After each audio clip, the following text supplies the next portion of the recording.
وسلموا على رسوله الكريم أما بعد فأعوذ بالله من الشيطان الرجيم اهدنا الصراط المستقيم صراط الذين أنعمت عليهم غير المغضوب عليهم ولا الضالين صدق الله مولانا العلي العظيم وبلغنا رسوله النبي الكريم الأمين المكين ونحن على ذلك لمن الشاهدين والشاكرين والحمد لله رب العالمين.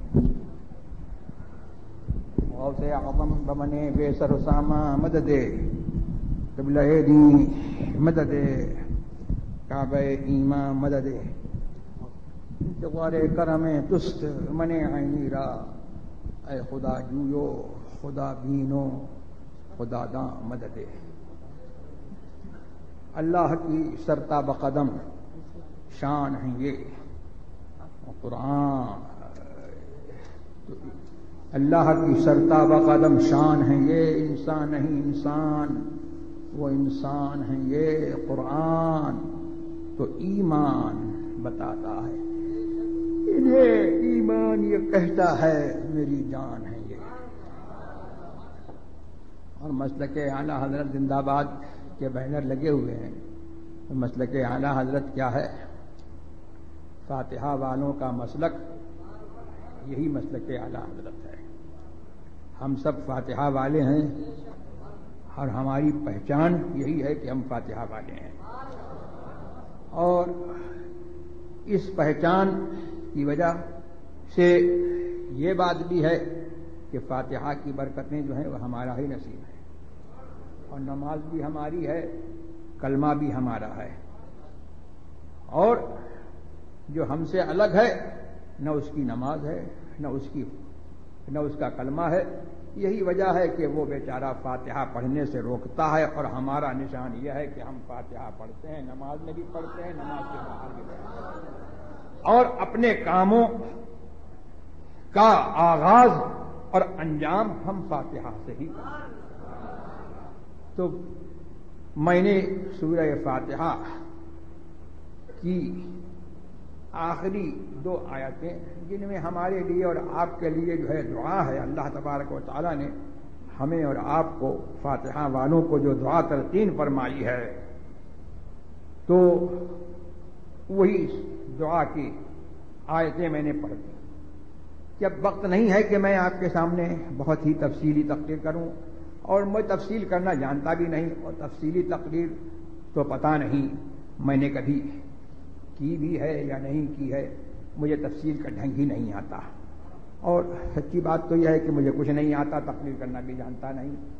آپ لوگ کھڑا کر دیتے ہیں تو یہ ہے کہ حصول برکت کے لیے اور لوگوں کی پاس خاطر کے لیے کچھ جو بن پڑتا ہے وہ میں آپ کے سامنے پیش کر دیتا ہوں. تو اس میں اللہ تبارک و تعالیٰ یہ فرما رہا ہے، اہدنا الصراط المستقیم، اے اللہ ہم کو سیدھا رستہ چلا. اب آ گئی بات اعلیٰ حضرت کی، تو اعلیٰ حضرت نے ترجمہ کیا سیدھا رستہ چلا، اور دوسرے لوگوں نے ترجمہ کیا سیدھا رستہ دکھا. اب یہیں پر جو ہے اعلیٰ حضرت والوں کا اور اعلیٰ حضرت کا اور دوسرے لوگوں کا، اور جو مسلک اعلیٰ حضرت والے ہیں اور جو اس پر نہیں چلتے ہیں، ان پر جو ہے ان کا ہمارا اور ان کا جو ہے فرق جو ہے خود ظاہر ہو گیا. وہ کہہ رہے ہیں چلا، یہ کہہ رہے ہیں دکھا. تو دکھا تو وہی کہے گا جس نے دیکھا نہیں ہے، اور چلا یہ وہی کہے گا کہ جس نے راستہ جو ہے معلوم تو کر لیا ہے، لیکن اب اس کو جو ہے اس پر چلنے کی ضرورت ہے. تو وہ یہ توفیق مانگ رہا ہے کہ اللہ تو نے دکھا تو دیا، تیرا نبی تشریف لایا تو رستہ تو دکھا دیا، لیکن اب چلتے رہنا جو ہے وہ ہمارے بس کی بات نہیں ہے، تو چلا تو ہم چلیں. یہ ہوئی بات. اب سورہ فاتحہ سے ہی جو ہے اس بات کا جو ہے فیصلہ ہو گیا کہ ہم فاتحہ والے ہیں. تو اب ہم یہی سوچ رہے تھے کہ دعا کے پیرائے میں اللہ نے ہم سے دعا تو کرائی کہ سیدھا رستہ چلا، تو وہ سیدھا رستہ کیا ہونا چاہیے؟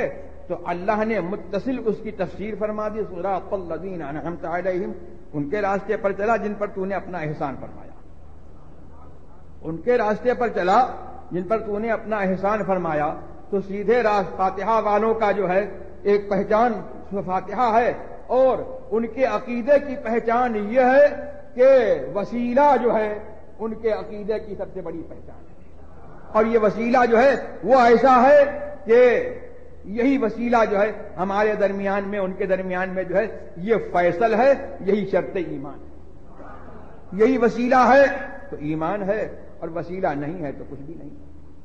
اب میں نے کہا تھا کہ کلمہ ہمارا ہے، نماز ہماری ہے، اب کلمے سے پوچھ لو لا الہ الا اللہ محمد الرسول اللہ، اللہ کے سوا کوئی معبود نہیں، کیا اسی پر جو ہے ایمان ہو جائے گا؟ کیا اتنا کہنے پر جو ہے کوئی مسلمان ہو جائے گا؟ نہیں، جب تک محمد الرسول اللہ نہ کہے مسلمان نہیں ہو سکتا۔ تو معلوم یہ ہوا کہ محمد الرسول اللہ کہنا، اس نام کا وسیلہ لینا، رسول کی ذات کو وسیلہ بنانا، یہ ایمان کے لیے شرط ہے، جب تک یہ نہیں ہوگا ایمان ہی نہیں ہوگا۔ تو وہی بات ہو گئی کہ وسیلہ جو ہے ہمارے نزدیک جو ہے وہ شرط ایمان ہے۔ اور سبحان اللہ، وسیلے والوں کا کلمہ بھی وسیلے والوں کا ہے، اور نماز بھی وسیلے والوں کی ہے۔ اب یہاں پر اہدنا الصراط المستقیم، اے اللہ ہم کو سیدھا راستہ چلا، پتہ یہ لگا کہ اللہ کی بارگاہ تک پہنچنے کے لیے جو ہے وسیلہ ضروری ہے، جبھی تو کہا کہ ہم کو سیدھا راستہ چلا، جبھی تو یہ فرمایا کہ ہم کو سیدھا راستہ چلا۔ اور پھر وسیلہ جو ہے ضروری ہے، تو سب سے بڑا وسیلہ جو ہے کلمے نے بتایا کہ سب سے بڑا وسیلہ محمد الرسول اللہ ہے، کہ وہ اگلوں کا بھی وسیلہ ہے، پچھلوں کا بھی وسیلہ ہے، نبیوں کا بھی وسیلہ ہے، رسولوں کا بھی وسیلہ ہے، اور اگلوں کے بھی رسول ہیں، پچھلوں کے بھی رسول ہیں، نبیوں کے بھی رسول ہیں، رسولوں کے بھی رسول ہیں۔ یہی تو مسلک اعلی حضرت ہے۔ اور ہے مسلک اعلی حضرت کیا؟ کلمے سے مسلک اعلی حضرت ثابت ہوتا ہے۔ اعلی حضرت اپنے ایک مشہور بہت ہی سہل ممتنع اپنے نعتیہ کلام میں کہتے ہیں کہ انبیاء سے کروں عرض کیوں صاحب ہو، انبیاء سے کروں عرض کیوں صاحب ہو، کیا نبی ہے تمہارا ہمارا نبی؟ اور کلمے سے جب آپ سیکھ کر کے جو ہے کہہ رہے ہیں کہ جیسے سب کا خدا ایک ہے، ویسے ہی ان کا ان کا تمہارا ہمارا نبی۔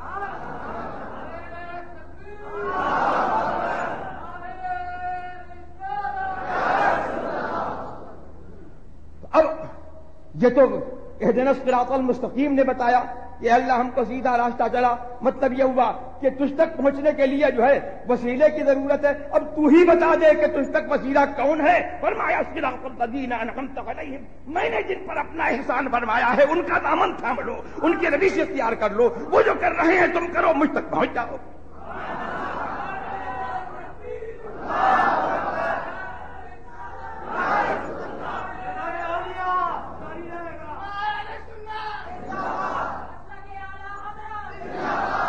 یہی ہے مسلک اعلی حضرت۔ اور مسلک اعلی حضرت کیا ہے؟ سورہ فاتحہ کی تفسیر ہے۔ لہد میں عشق رخ شہ کا داغ لے کے، بہت سادہ بول رہا ہوں، میں علمی مضمون نہیں بول رہا ہوں، لہد میں عشق رخ شہ کا داغ لے کے چلے، اندھیری رات سنی تھی چراغ لے کے چلے۔ یہ صراط مستقیم کی تفسیر ہو گئی ہے کہ اللہ ہم کو سیدھا راستہ چلا، تو سیدھا راستہ کیا ہے؟ رسول کی محبت، رسول کی محبت کا وسیلہ یہ اللہ تک پہنچانے والا راستہ ہے۔ تو یہ کس کو ملتا ہے؟ سب کو مل جاتا ہے؟ نہیں، تیرے غلاموں کا نقش قدم ہے راہ خدا، وہ کیا بھٹک سکے جو یہ سراغ لے کے چلے، جو غوث اعظم کا دامن تھام لے گا، جو خواجہ غریب نواز کا دامن تھام لے گا، جو ان اولیاء کرام کا نیاز مند ہوگا، اور جو فاتحہ والا ہوگا، اس کو رسول کی محبت ملے گی، اور جس کو رسول کی محبت ملے گی اس کو خدا ملے گی۔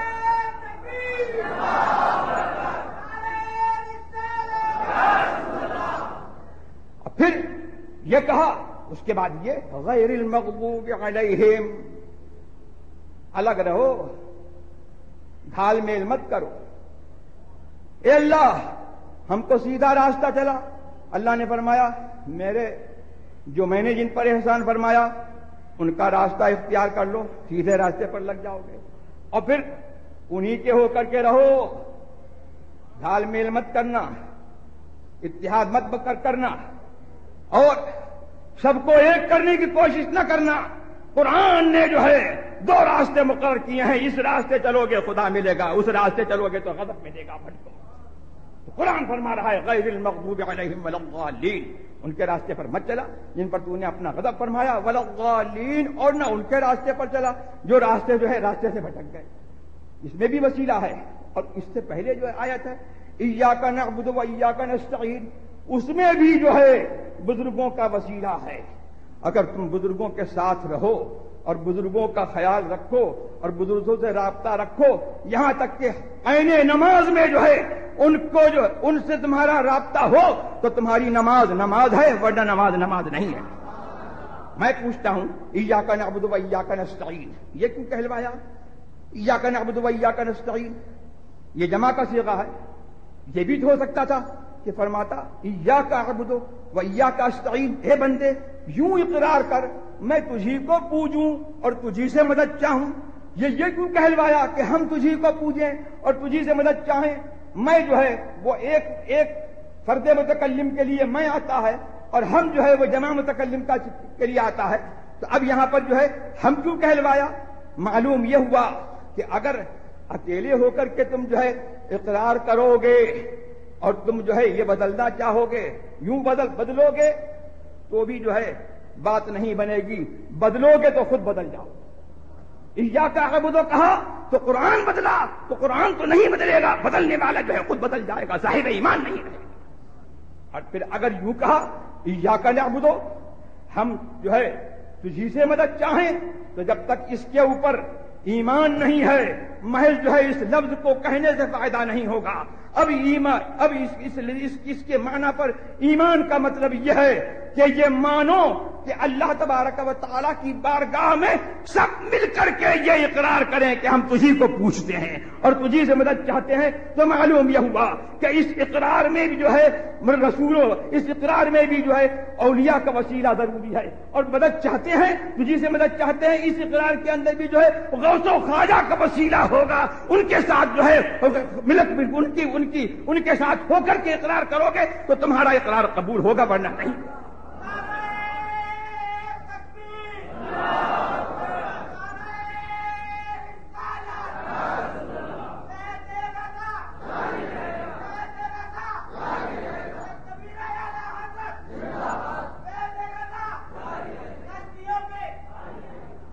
اس سے کیا پتہ لگا کہ نماز ہو یا مومن کی زندگی کا کوئی گوشہ ہو، قرآن ہم کو یہ بتاتا ہے کہ نیکوں کا مت بھولو، اور جو ہمارے بارگاہ کے مقرب ہیں ان کو مت بھولو، ان کے ساتھ رہو، ان کو یاد رکھو، یہاں تک کہ حالت نماز میں جو ہے ان کو یاد رکھو۔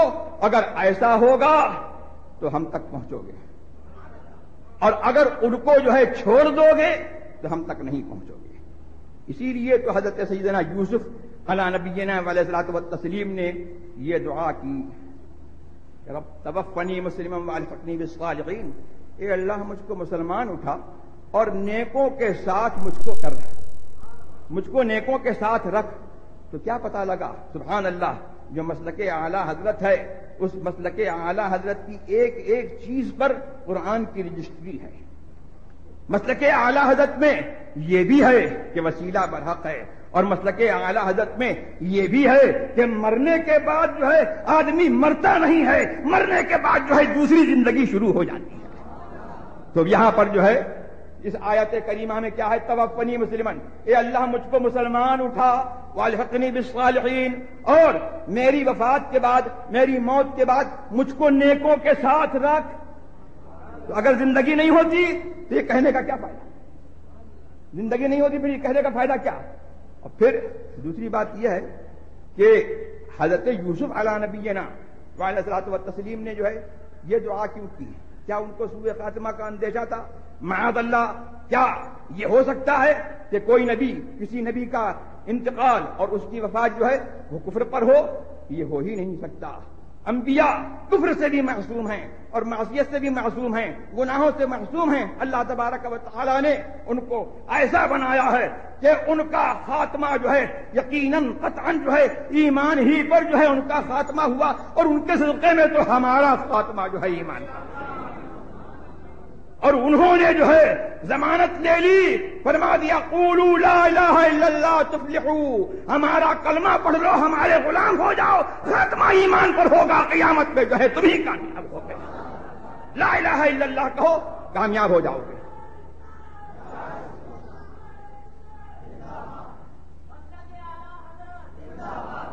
تو جو کیوں کی تھی وہ دعا یوسف علیہ السلام نے؟ یہ دعا یوسف علیہ السلام نے جو ہے پریکٹیکلی جو ہے ہمارے لیے اور آپ کے لیے جو ہے امت کو تعلیم کے لیے دعا کی کہ ہم معصوم ہوتے ہوئے یہ دعا کر رہے ہیں تو اس میں تمہارے لیے لمحہ فکریہ ہے کہ تم اپنے ہر گوشے میں زندگی کے ہر لمحے میں یہ کوشش کرو کہ نیکوں کے ساتھ رہو اور نیکوں کی روش اختیار کرو، نیکوں کا طرز اختیار کرو، نیکوں کا لباس اختیار کرو اور نیکوں کی گفتار اختیار کرو، نیکوں کی رفتار اختیار کرو، نیکوں کی چال ڈھال اختیار کرو اور نیک بننے کی کوشش کرو۔ اگر خود نیک نہیں ہو تو ان جیسے جو ہے بننے کی کوشش کرو کہ کبھی ہو سکتا ہے کہ ان جیسے ہو جاؤ، اور اگر یہی نہیں، یہ بھی نہیں ہے تو ان سے جو ہے محبت رکھو، خاتمہ انشاءاللہ ایمان پر۔ یہی مسلک اعلی حضرت ہے، ہمارا خاتمہ رضا کا خاتمہ بالخیر ہوگا، تیری رحمت اگر شامل ہے یا آقا، اور ان کے وسیلے سے ہم کہتے ہیں کہ ہمارا خاتمہ بالخیر ہوگا، تیری رحمت اگر شامل ہے یا آقا۔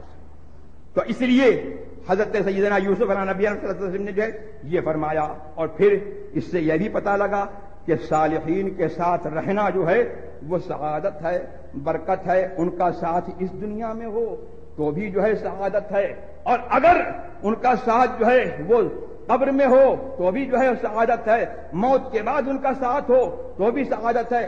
تو ہر حال میں جو ہے صالحین کی صلاح سے اور ان کے نیکی سے جو ہے بندوں کو فائدہ پہنچتا ہے، اور اللہ نے جو ہے اس لیے ان کو بنایا ہے اور اس لیے ان کو جو ہے یہ منصب صلاح عطا کیا ہے کہ وہ خود بھی سنوریں اور خود بھی نکھریں، دوسروں کو بھی نکھاریں، اور پھر یہ کہ ان کے ذریعے سے جو ہے عالم کے قائم رہنے کا انتظام ہو۔ صلاح معاش و معاش جو ہے ان سے وابستہ ہے۔ یہ آئے یہی مسلک اعلی حضرت ہے جس پر جو ہے قرآن کی رجسٹری جو ہے ایک ایک چیز پر جو ہے ہو رہی ہے۔ تو مسلک اعلی حضرت کسی نئے دین کا نام نہیں ہے، مسلک اعلی حضرت جو ہے اسی مسلک اہل سنت کا نام ہے، اور جو قرآن سے ثابت ہے، حدیث سے پاک سے ثابت ہے۔ اللہ تبارک و تعالی مجھے اور آپ کو سب کو مسلک اعلی حضرت پر قائم رکھے اور اسی پر ہمارا اور آپ کا جو ہے خاتمہ فرمائے۔ اور مجھے یہ بڑی خوشی ہوتی ہے کہ یہ مسجد جو ہے ایک بزرگ کی یاد جو ہے ان سے وابستہ ہے، اس مسجد سے وابستہ ہے، حضرت مولانا مفتی وقار الدین صاحب رضوی حامدی علیہ الرحمہ۔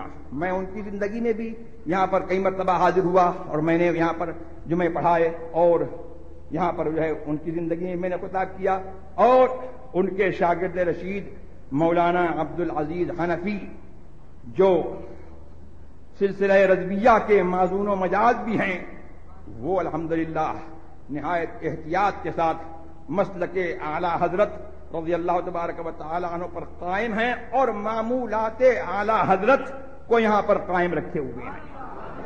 اس میں سے ایک یہ بھی ہے کہ الحمدللہ دنیا کی چمک دمک کو دیکھ کر کے لوگ جو ہے یہ کوشش کرتے ہیں کہ جیسا اور جگہوں پر ہو رہا ہے ہم بھی وہ کریں، لیکن جو پختہ کار لوگ ہوتے ہیں وہ دنیا کی چمک دمک یا دوسروں کی تقلید کے قائل نہیں ہوتے، ان کی جو ہے پیروی اور ان کی پابندی جو ہے اور ان کی وابستگی جو ہے وہ ہر حال میں شریعت سے ہوتی ہے۔